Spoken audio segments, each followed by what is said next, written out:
Hi, it's Jo here at WoolieCottage.com. Excuse the girls, we're downstairs in front of the fire today because it is very, very cold, and Scardy's wondering what I'm talking to or who I'm talking to, so I'm just waiting for them to settle down a little bit before we get started. I will apologise in advance. I will try and stop my video. Builders still next door. I've had no rest this week from the noise that's gone on for the last couple of days. It's now Thursday. I tried to do this filming yesterday and I couldn't because of the amount of noise that was going on next door. But I need to get this video out. So bear with me. I am trying my best. Oh, renovations. I wish they'd hurry up.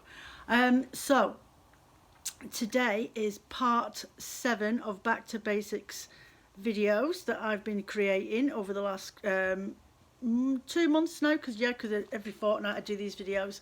And this week is another style of plying on your spinning wheel, and it's Navajo plying, or what is commonly known as chain plying. I prefer the term Navajo, but it's really, really nice, and essentially it's another 3-ply yarn.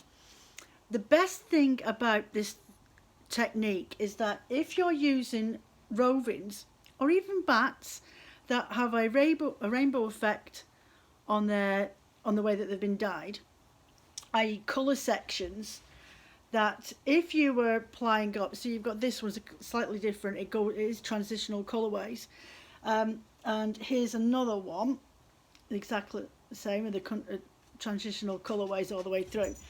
But if you were to spin them up into singles, split the roving in half and then ply them off one against the other, you're only going to have a 2-ply yarn, okay? You could do it essentially as 3 singles from the one roving, but you're never going to be guaranteed that you're going to have the right weight consistency all the way through, especially if you've only got 100-gram roving to do this with. So what it actually helps you with is keeping a transitional longer length of colour blocks throughout your yarn, especially when you're spinning wheels like this in a 3-ply. Okay, easy enough to split off into 2 and do them as 2 singles against each other, and you're going to get your colour blocks. But sometimes when you're doing a 3-ply, it's really, really hard to keep those colours separated in their own colour sections without them starting to blend and blur into each other. So I think this is quite a simple technique. It's a bit tricky to get started off, even for me, and I have done this quite a few times. Now, I did mention a couple of weeks ago to, if you can, find yourself some cheap cones at the charity shop of like an acrylic or whatever it is, some plying yarns that you can do. I like to do a lot of singles and then ply them up with a cone manufactured wool or something, especially if I want to do it with weaving from a warp to just give it a bit of strength, but then I'm keeping the continuity of the colours that I'm working with in there.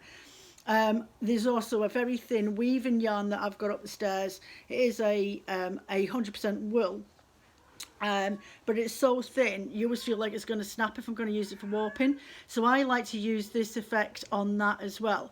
Then I'll ply up a bobbin's worth and then I'll actually dye that because it's undyed wool, and it's really good for doing those sort of things as well, and it gives me the strength that I need for warping with, or if you want to use it for knitting.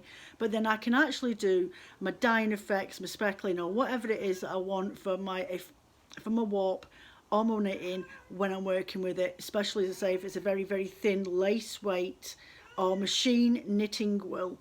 That it's even fine. It comes across as even finer than a I do apologise. It is me worried about the blinking workers next door renovating the house, and it's the flaming cat whinging to get out the door. Yeah, so I use this method a lot when I've got a very, very fine yarn on a cone that I want to use. It's undyed, but I want to dye it for weaving with. For me personally, that's the reason why I use this technique. It gives me the strength that I want, the thickness that I need, without it being too flimsy, but it's got the really good strength in it, and I can actually dye it up as I would do any other type of yarn as well. So we're going to get into this. I've got my notes on the side, so if you turn my head, it's to remind myself where I'm going with this. Scardy, go lie down. So what you want to do is go and find yourself a quiet space. Go and kick everybody out. Go and hijack a room and say, right, you're not allowed in here for at least an hour and a half while I figure out what it is that I'm doing. Now, there are quite a few people out there on YouTube and in other areas, and probably at guilds where you people know how to do this technique, but maybe the way that they're explaining it just hasn't clicked with you. So maybe my way of explaining it will click with you today. Okay, so I've got you clamped to my spinning wheel, so you may wobble a little bit. You shouldn't do, really. So what you can do this on your electric wheel, and you can do it on your spinning wheel. Okay, if you're using an electric wheel, put your settings, your speed settings, just to a sort of a medium. Okay, you don't want to go too fast, not until you figure out what it is that you're doing with your hands. Okay, if you're using a spinning wheel, I always bring my tension down a little bit until I find my rhythm, and then I'll stop and turn my tension up a little bit higher so I can work a little bit faster, because you will start to do it with a lot more confidence after you've done it for 15-20 minutes. You'll start to feel your rhythm coming in, you're grabbing your yarn through the loop, and you're using your right hand for doing the plying and making sure you've got your tension right. Okay, so if you haven't got a cone like what I do or what I've suggested in the past, if you're using singles, a single yarn on your bobbin, and you've just done it and you're watching this video, don't touch it yet. Leave it for a couple of days, okay? And I know we're all the same, aren't we, us spinners? We usually end up plying it straight away because we've got a project, we want to get it done. Take your time with this one if you're using your own hand spun singles, okay? Leave it to one side, leave it for a couple of days, a week, forget about it for a couple of days. Just watch this video, practice on something else. And once that's settled and the twist is started to really just calm itself down because it's just sat there on the bobbin, the reason is because if you spin with a fresh single that you literally just spun 5 minutes ago and you finished it off, you toughed to bits with it, when you go to spin with it, it's still got a lot of energy in there, and it'll want to twist, which will cause you a few tangles, and you'll get muddled up and frustrated, like, oh, why should I bother? I've just wasted this wool. So don't. Leave it to one side, let the energy settle in that spun yarn, and then practice with that if that's what you want to do. Personally, I wouldn't use a bobbin of wool that I really liked and I bought specifically for a project. I would practice, so I would go and hunt something out that you could practice on. You could practice on a manufactured yarn as well. A ball of wool that you've got up the stairs, or an acrylic or a cotton or something like that, you'll still get the same effect, but what you're doing is you're just practicing. That's all you want to do at the moment, is just practice to get the technique, and when you feel confident, I've got it, I know what I'm doing, then go and touch that bobbin. By that time it's had a couple of days to settle down and you're good to go. Okay, right, so what you want to do is do yourself a slip knot on the end of the singles that you've got. So just like you would do if you were casting on for knitting or for crocheting or whatever, is just do yourself a loop and make sure it's big enough for your hand to go through, okay, with ease. Oh, that came undone. Right, hold on a second. There we go, let me just tighten up my knot. There we go. So create yourself a triangle that your hand can go through without any problem. I'm just going to tighten that up. Then I'm just going to bring you forward and I'm going to start to tilt you down now, okay, so you can actually see what it is that I am doing with my hands. Okay, so where's my end gone? Okay, so what I'm going to do is this piece here with the knot on the end of it, I'm leaving my loop there, I'm just going to thread that through my leader yarn. No, not through my leader yarn. I'm going to tie my leader yarn around this loop, just ever so slightly. Right, so I'm going to tie that. We can always undo it later on. Just thread that through there and just make myself a little, there we go, okay. And then with this piece here, the loop, I'm just going to pull. So I have got my hand through my loop and I'm grabbing the single and pulling it through. So this is just to get me started, okay. Now I am I just sort of sometimes find myself spinning in different ways.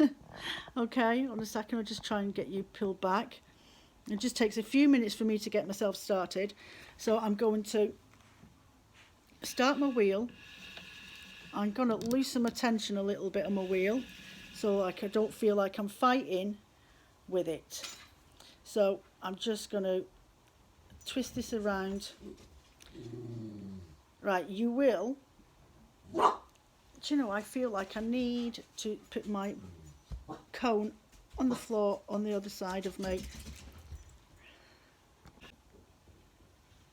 Okay, so what you want to do, now I'm trying to do it for this perspective so that you can see what my hands are doing, okay? So I have got my hand inside the triangle. This is my left hand, okay? And then I'm going to grip with my finger, my index finger, and pull this through the loop as I'm spinning. And I pull that out, so I end up with a little knot down the bottom.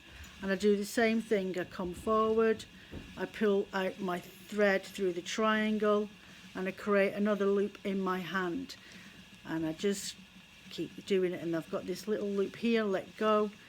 And you end up essentially with 3 strands in one loop. Okay.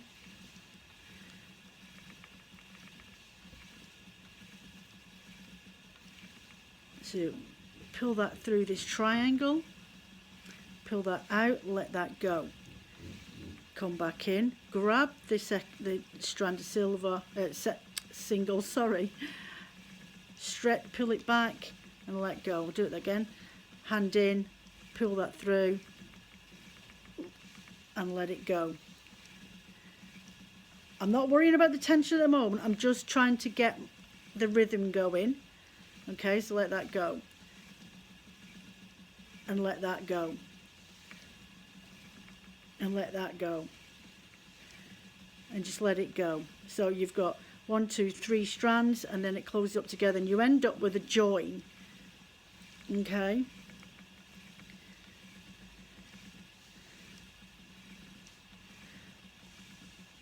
See?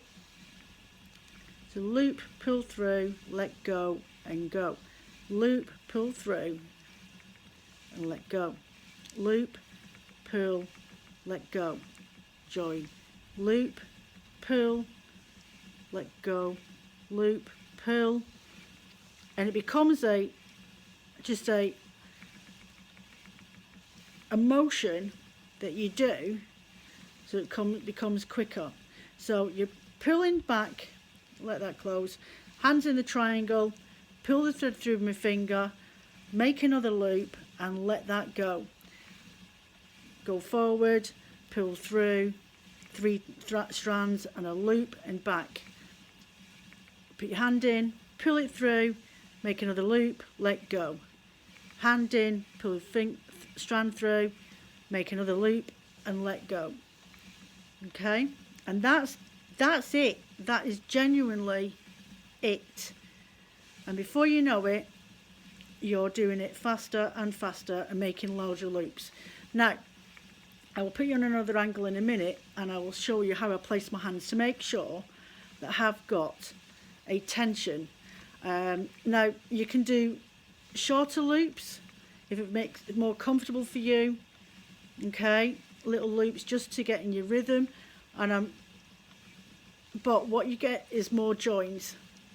If you did longer loops, once you've got yourself confident that you know what you're doing, you'll end up with less joins where the 3 strands meet each other. So this section here creates a join. So if I let go, and see that loop there is pulling this to this piece, that is where the join is created here. Okay, the longer the loop between each section of joins, the less join sections you're going to have. You'll end up with a very slight bump in your yarn where each join is on the ply. So it's 3, hand in the loop, use my finger, pull it through, make another loop, let that go, use my finger, make a loop and let that go. Use my thumb and finger to extend the loop, pull through my loop, let them join together and repeat. Use my finger and middle finger on my other hand, pull that loop through, close that up and repeat. Create a triangle, pull your thread through to make another loop and let that go. And you just keep repeating all the way. Okay, so I'm just going to change positions and use my right hand. Okay, so I've turned this around and I'm going back to using my right hand again. Let me just sort this little muddle out, get my wheel going and reposition myself. I need to lift my skirt up. Do apologise, but the yarn keeps catching on my side, on my frill of my skirt. See, there's no reason to have frills on clothes when you're trying to do stuff. So I'm just gonna, there we go. So I have my hand and I'm going down to a join and I'm pulling through, and I'm going to start using my finger and thumb on my left hand to start running down. Okay, catch that loop in here, run down to the join. So I'm going to get my wheel going again. So my hand, grab my cable, my strand, and pull my hand back until I get the join. Okay, and I still have this loop in my hand, and I'm going to grab that piece there, and I'm just going to let that strand go all the way down till I get to the join. And I've got my triangle again, so I'm just going to grab that and pull that through and all the way down to the join. And I'm just going to keep repeating down to the join here.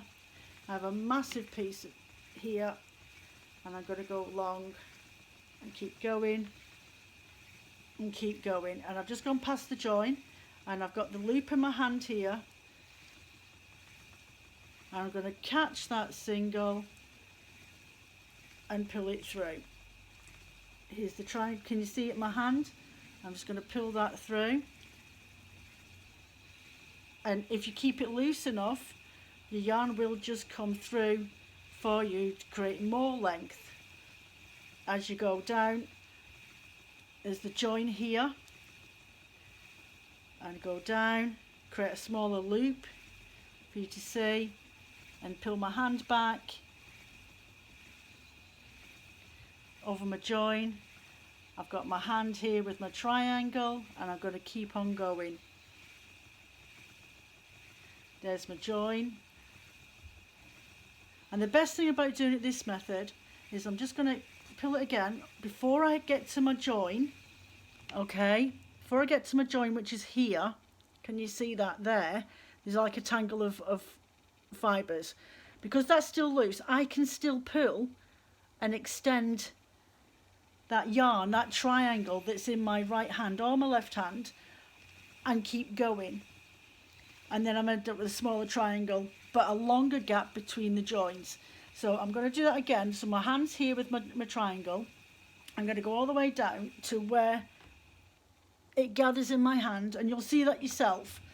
Gathers in my hand. I'm going to pull it a little bit more because it's still a loose knot, and now I've gone over that join.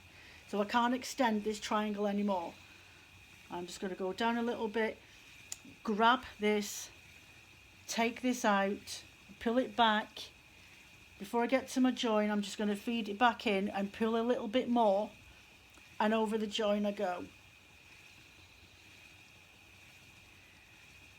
Here's my triangle, pull my thread through, there's my joins, see the strand there, and I'm going to stop there. I'm going to pull a little more over the join, feed into the orifice, grab my triangle. I have them, see the strands hanging down. I'm not quite at the thing, but I can still keep pulling. See, I can still keep pulling thread before I seal that join. Now I can't pull any more thread, but I've created a nicer, smoother join. I'm back down at the join again. Okay, I'm going to pull. You can see that thread pulling. You can see my arm in the background moving. I've gone over the join and I'm back to what looks like just 2 threads, but it's not. It's a loop and 1 thread. Grab that, pull it through, get to my join, pull it back a little bit more, and I've just gone over the top of it. And I'm just using my thumb and forefinger ever so gently. I'm still at that join, see it there? And I'm moving it back before I go over the top of it. And I've created a really smooth join that you can barely see. And again, pull it back. I'm at my join. I'm just going to pull that back a little bit more.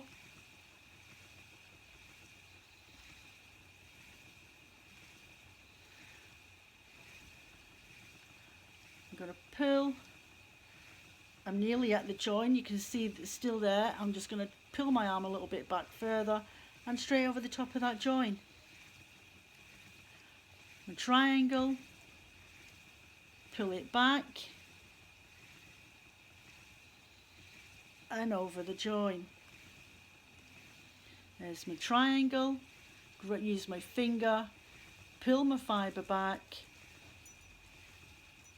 come to my join, feed it through, pull a little bit more just to see if I can get a bit more length. And you can see I'm only pedaling really slowly.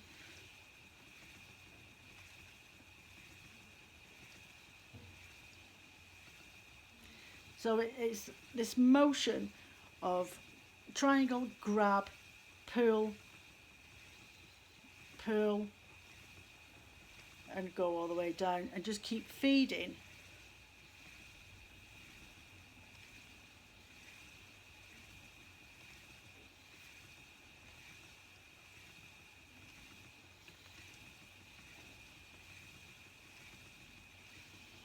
You don't want to have your triangle too long when you go to grab your fibre. Okay, so sorry, workmen were at the front door. I had to go and answer the door. They've got a lot of pallets for us. So I just need to find, there we go. I need to find my beginning. So there's my triangle. Okay, so there's your triangle of yarn, and you're going to pull your single through. Okay, let me just get this going. And come down. Right. A decent sized triangle, about that I think is probably the best. It looks like the Harry Potter triangle, the cloak of invisibility. And pull that back. So that size there. And then pull back. Come down to your join. And pull a little bit more. And go all the way through. Okay. So pull back. Over the join, and there we go. So you could, if you wanted to, just do little bits, just ever so slowly.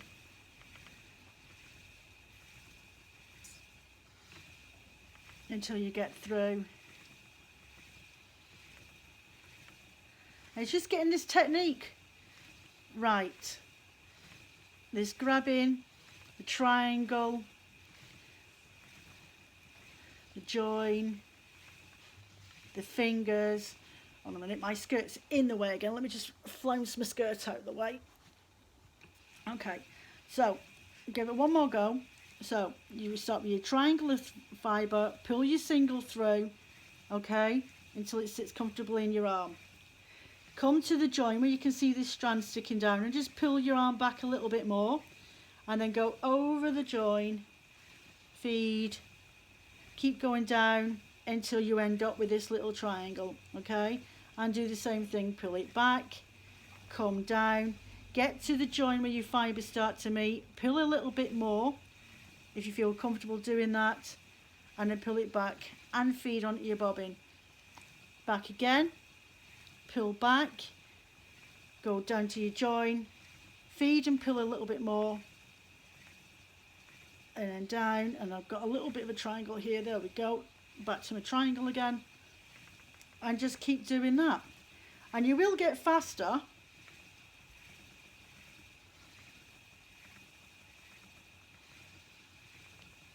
So a nice triangle down to my join, nice triangle there, down to my join, triangle, pull, back, feed, cross over my join, triangle, pull back your strand, get to your join, feed, pull a little bit more and come all the way back down again, and a bit more down again. Grab your thread, bring it through, feed, pull before you go over your join. Sometimes I wish I had Phil here just to film these bits so you can see the whole process more close up, but I think I'm explaining it enough for you to understand and get the gist. Okay. And it's literally just that. And you will get faster. You'll start to get a bit cocky. And before you know it, you've got a full bobbin.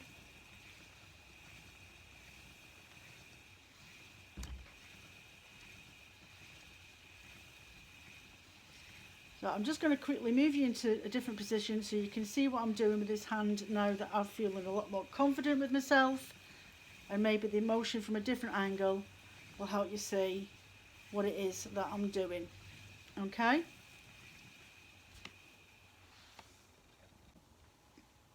Okay, so we're going to get the wheel started. And again, oh, bounce up my hand. There's my triangle. And I'm using my forefinger here to pull this through. Okay, let's get this wheel going. And I'm using my finger to pinch, and then I'm coming down to the cross here, and I'm just going to pull those fibres in and then come over the join of them together. Okay, now I've got my triangle again, here we go, and I'm going to grab that yarn and I'm going to pull it through. Okay, and then keep going down with my thumb and forefinger, triangle, grab the loop, pull it through, come down to this join, and I'm just going to pull my fibre through a little bit more before I seal it over. And at the same time I'm feeding into my orifice. I don't want to go any further, but there's that join again. I'm just going to pull it back a little bit and go over the join. So you're feeding into the orifice, you're creating a triangle, you're pulling this through the cloak of invisibility, you're waiting until you get to your join, and you're going to go over the top of that. And now you're spinning 3 fibres together at the same time. Pull through, so you've got individually 2 sections of yarn, so you've got one behind your finger and one in front of it. Okay, you're pulling with the other hand, you come down to a join, you pull, feed that into the orifice, and then come back over the top of it and all the way through. Pull your thread through the cloak of invisibility, get to your join, pull yourself a little bit more back, and then just feed your bobbin. Triangle, pull through, create a new loop, down to your join, feed, pull back, and then over your join. One more time. Create your triangle of the Harry Potter cloak of invisibility, pull the yarn through, or the wand, and then feed, pull a bit more at your join, and then go over the top of your join and feed,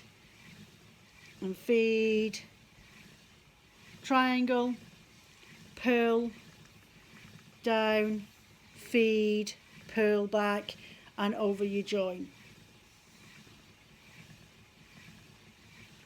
Triangle, yarn, pull through the loop, come down just before you join, pull back your arm a little bit more, and over the join. Your triangle, pull your strand, bring your arm back, come down to the join, feed the bobbin, pull back a bit more with your loop and over the join. Okay, triangle, thread, pull down to the join, up to the bobbin, pull back your arm with the loop and over the top of your join. And that is it.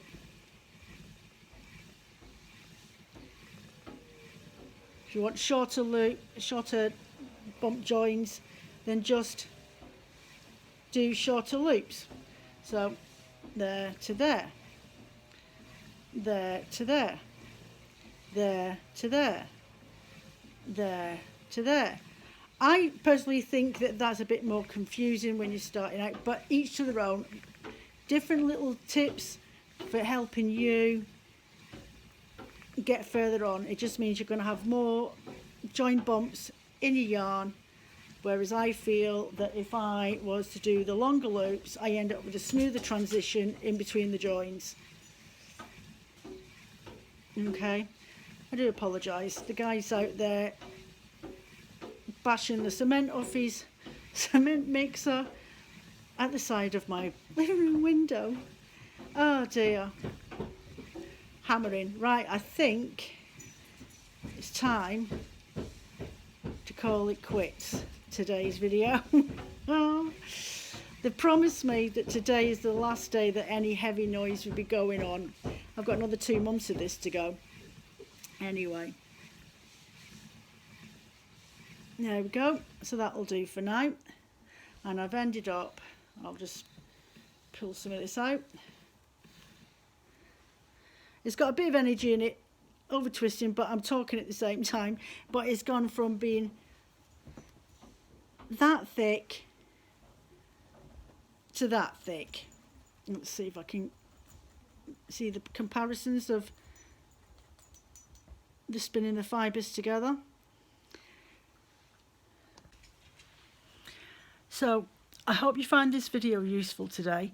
As I said earlier on at the beginning of this video, there are lots of other people out there that do these videos for different types of spinning effects, and it always takes one person to explain it in such a way that it just clicks for you, and I hope I managed to achieve that for you today. I'm now going to try and find some quiet zone in the house, which will probably hopefully be upstairs in my studio, because it's not down here. There's banking and drilling and all sorts going on. I've had to do this end video bit 3 times now because of the banging and the hammering going on down next door. So yeah, with the Navajo ply though, it is a brilliant technique.